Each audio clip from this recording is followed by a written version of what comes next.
We have to think about, what was the child's behavior? Well, it's continued shouting out, created a disruption. And so now I have to think about what would be a reasonable consequence that would teach the child how to get their needs met without disrupting, which kind of blows apart sitting in detention doing work. If you're sitting in detention doing work, there's no connection.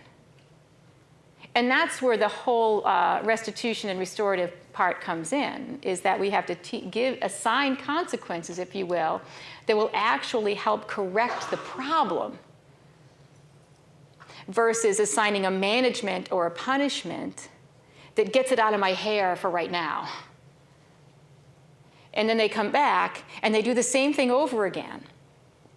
And one of our arguments is, you just got kicked out for 2 days and you come back and do it again? Because where was the intervention while you were out for the 2 days? That's the problem. Thanks for watching, and I hope you found this video helpful. If you did, make sure to like and subscribe so you never miss another video.